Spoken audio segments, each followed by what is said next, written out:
Welcome back to Motivation Mondays. Pew, pew, pew, pew, pew, pew, pew.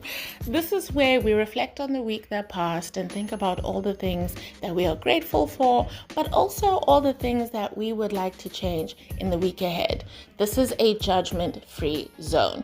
Yes, we will get into some deep topics from time to time, and yes, we might, throw a few F-bombs here and there, just to let the bitches know. But at the end of the day, we're just here to encourage each other to try new things, be our best selves, and to be reminded that it's okay. In life, there are mistakes, And all we need to do is just try our best each day, put one foot in front of the other, and see where life takes us. So sit back, relax, and let's get into today's topic. Hey, lovers and friends. So, like I said last week, this week is the second and final part of us discussing grief. Obviously, it will come up in later topics if necessary, but these 2 weeks are specifically dedicated towards grief, just because I think that it is a lot more common than we think, right? I think when we think about grief, we oftentimes relate it to what we were discussing in part one, the sort of like physical passing of someone, right? And that is oftentimes seen as like, a justifiable reason or legit reason to be grieving, right? And that what we're going to be discussing today, that there's sometimes less room, or people have less compassion for, or empathy for, or just, are less willing to create room for people to grieve less tangible things, that we can all relate to that pain, but for whatever reason, we are choosing not to acknowledge that pain as grief, right? That somehow these experiences and the fact that they are so common somehow disqualifies them of being things worthy of grief, if that makes sense. Everybody gets broken up with, not all friendships last. Not everybody's dreams come true. We're not little children anymore. And yeah, you win some, you lose some, and today was your day to lose. So tough titties, and we don't really give the people in our lives, and we don't really give ourselves the room to just grieve, right? Grieve a dream deferred, grieve a lost relationship, grieve, the realization that maybe the world or your perception of something was incorrect, right? That the world that you thought you were living in is not true. That those little realizations and the tiny little grievances of life, that they're all valid. Now, I'm not saying that we should all be wallowing in despair, grieving every little thing that happens, but I do think that it's up to you to decide what is little, that it is not up to society or, based on other people's capacity for compassion, that if something, has affected you deeply, right?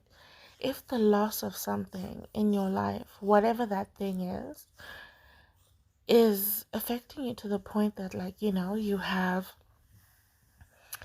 a strong emotion towards it, you need a second to gather your breath and, reconfigure your life, then yeah, why not call it grief, right? Because in some way it is a death, right? the death of a path and a life that you had envisioned for yourself. It is the death of a relationship that meant and means a lot to you. It is the death of a younger, more naive version of yourself, As these little things happen, sometimes they harden us, and they make us less open to the world. And there's certain hurts that you can experience in life that really alter how you see the world and how you interact with people. And I think that the best way to recover from such things is to allow ourselves to face those feelings head on. That if we spend too much time trying to avoid ourselves and avoid the feelings that come with disappointments and breakups and, just, I guess, life's failures, right? All those disappointments and all those fears, they're important. They're important for us to feel those things so that we can face them and learn from them. But if we try to numb ourselves to the whole process, right, it hurts too much that we just don't have the capacity to hold this level of hurt, and therefore we try to block those feelings, cut ourselves off from said feelings, ignore ourselves, and just say, nah, you're just being silly, you're just being overdramatic, you'll get over it. Yeah, you will eventually get over it, but sometimes you need to actually get through something.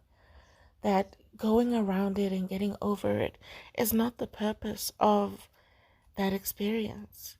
The purpose of all of life's experiences is for us to live through them, to be present in our lives as things happen, to be active participants in our lives, and to make things happen. That we should feel everything and work through everything. That by skipping and jumping over these things, we are guaranteeing that they will come up again, right? If we do not allow ourselves to grieve these certain things, that pain sits and it lingers and it waits patiently to be heard. Let's look at relationships, for example, right? One person could absolutely shatter and break your heart. And, instead of giving yourself time to grieve, your friends maybe tell you, well, in order to get over one man, you need to get under someone else, or whatever they say, right? Your friends are just like, oh, come, let's go partying, let's drink our troubles away, oh, just block him everywhere and move on with your life, and da da da da da da da, and that pressure from the people around us to move on doesn't really give us time to check in with ourselves, to be like, what do I need right now in this moment? What do I need? Do I actually feel the need to hit the club and be grinding up against some stranger, or do I want to sit and reflect, or maybe I do want a drink or two, I just don't want to be around people, maybe have a girls' night in, I don't know, but what do I actually need right now? Instead, we allow ourselves to be pushed and swayed and, shoved into these different ideas of what healing and getting over things looks like, right? You start posting thirst traps and ambiguous photos with strange guys, to make yourself look like, well, I have moved on. And in reality, you haven't. This thing hurt you. It hurt you bad. But you don't let yourself feel anything. And that pain is still there in the corner of your mind, waiting for you to address it, and you don't. Instead, you bring that pain with you to the next relationship.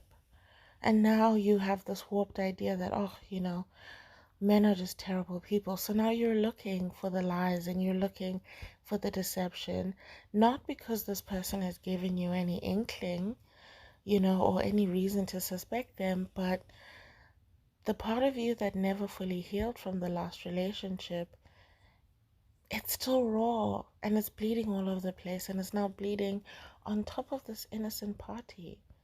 And you end up then manifesting the things you fear because that's what is taking up most of your energy, right?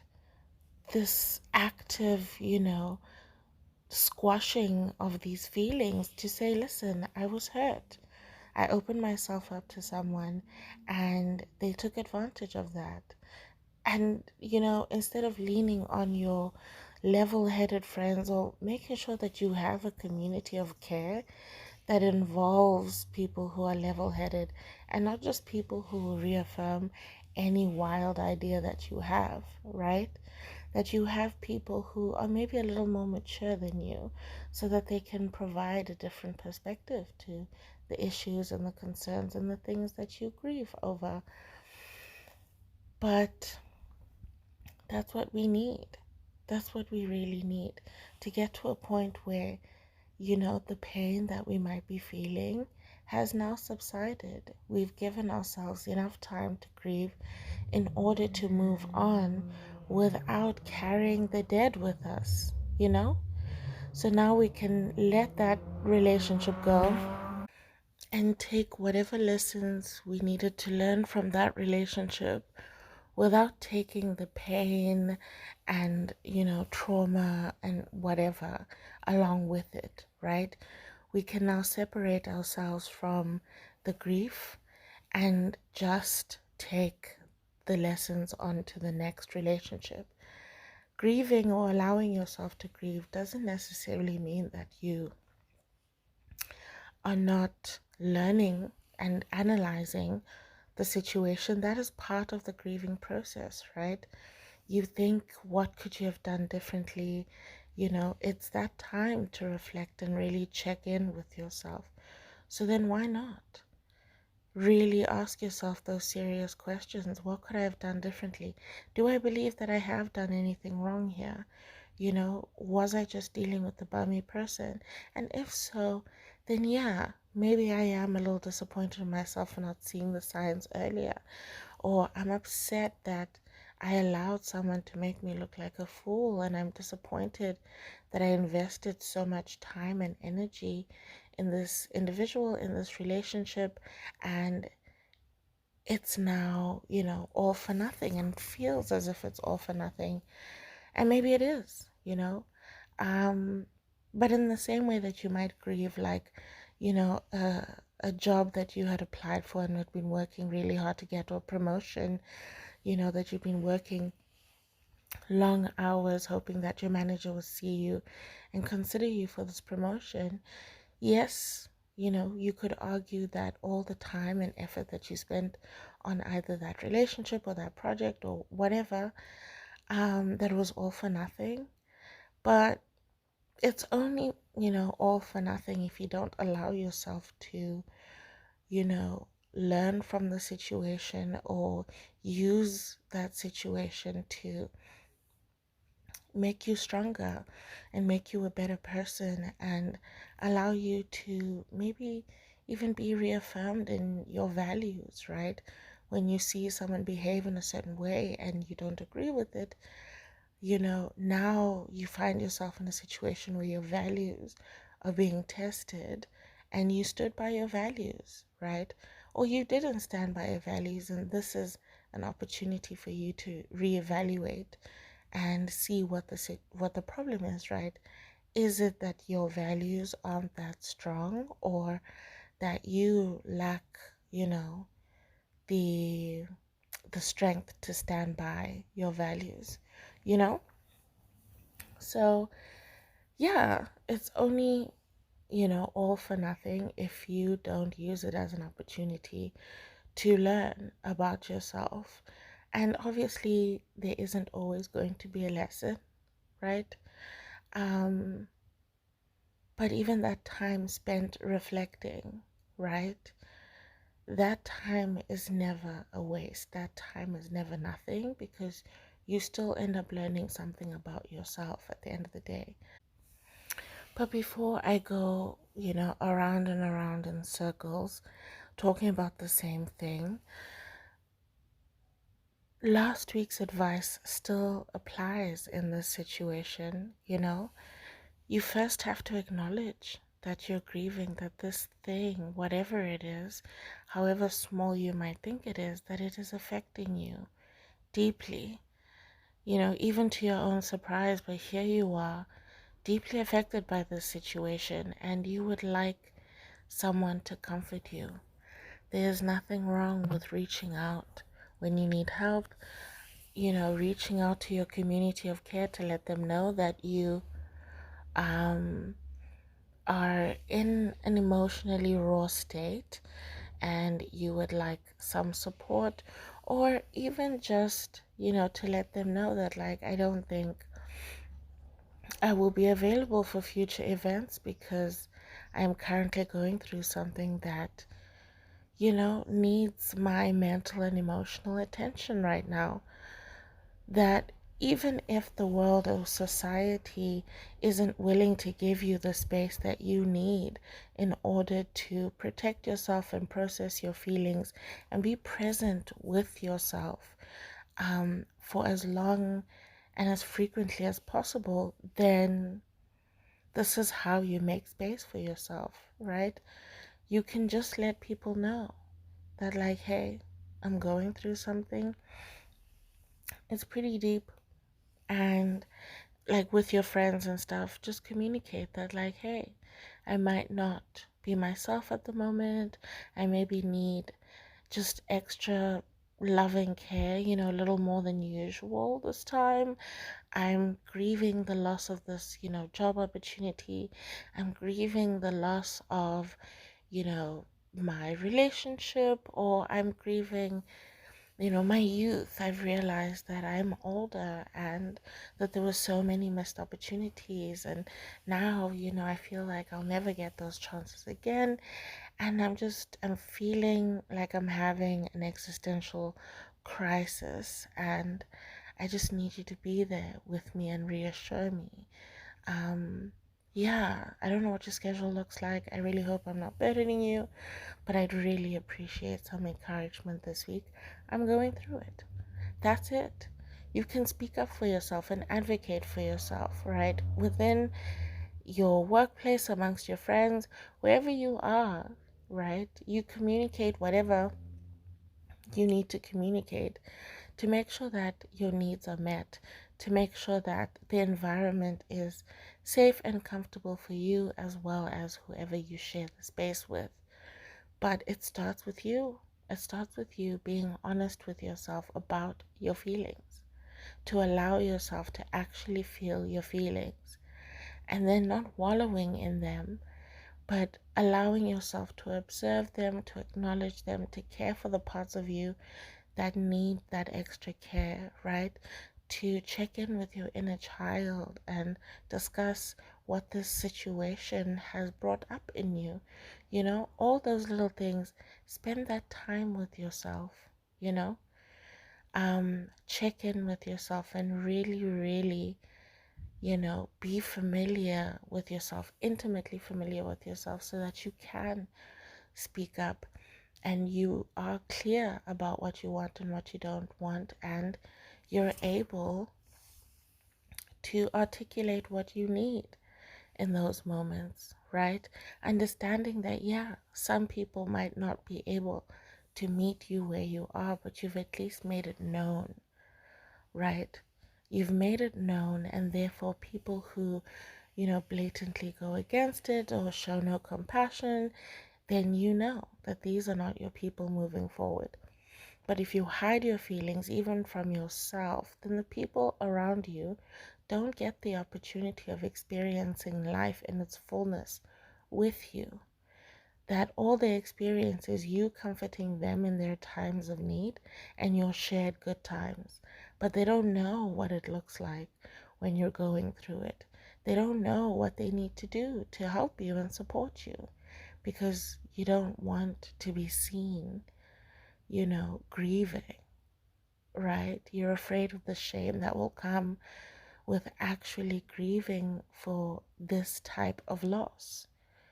So, yeah, there are obviously in some cases, like in cases of divorce, where I think society is a little more understanding of, people falling apart to a certain degree, and that there's a little bit of room for people who are going through a divorce because there's a general understanding of that type of grief. But if it's not your husband, and it's just the guy that you were shacked up with for a couple of years, somehow that grief isn't given the same attention. Like the certificate is what makes your grief valid, and that's not true. That's not true at all. But it is the world that we live in, and therefore, in order for us to create a life worth living for ourselves, it requires us having to communicate our boundaries clearly and often to everyone and anyone who happens to be in our lives, right? That they must understand that these are the terms and conditions regarding interacting with me.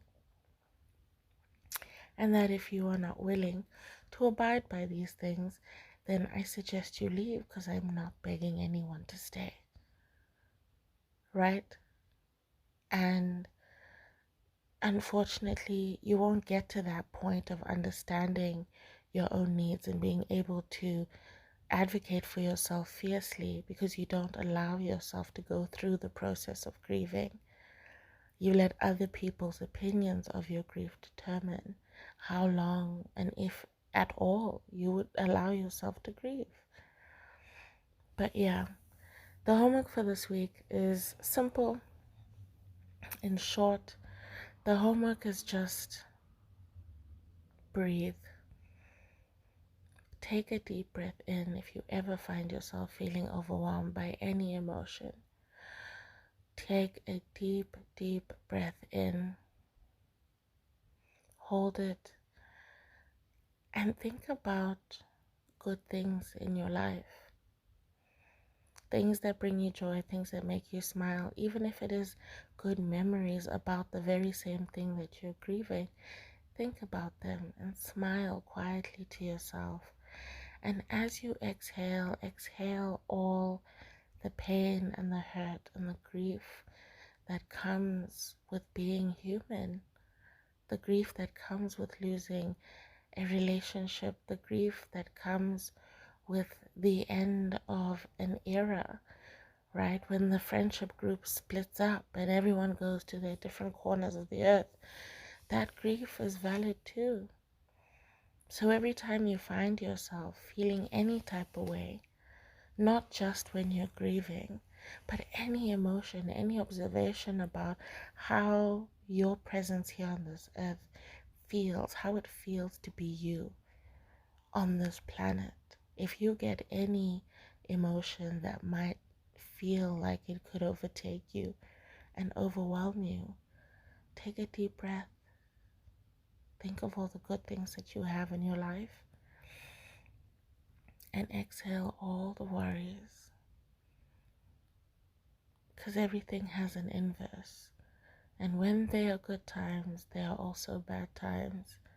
Soak up the good days.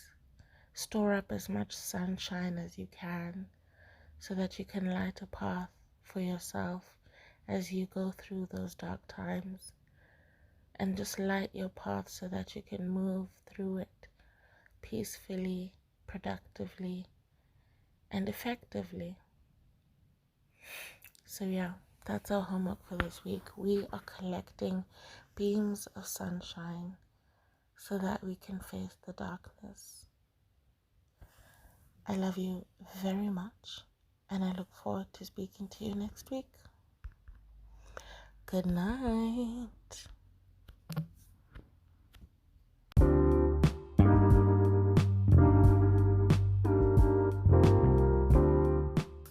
Alrighty, that wraps up this week's episode. So, apologies for sounding all over the place. I'm going through it. Actually, going through the grieving process of something really difficult. So, thank you in advance for your patience. But next week we will be talking about navigating life as a fat person, traveling fat, and all the things that come with it. I will try and break it down into smaller chunks. I think I'm liking these shorter episodes, so I'll see what we can do to break it down, and then we'll see how many weeks it takes. Have a good week, and I will see you very, very soon, somewhere online. Bye.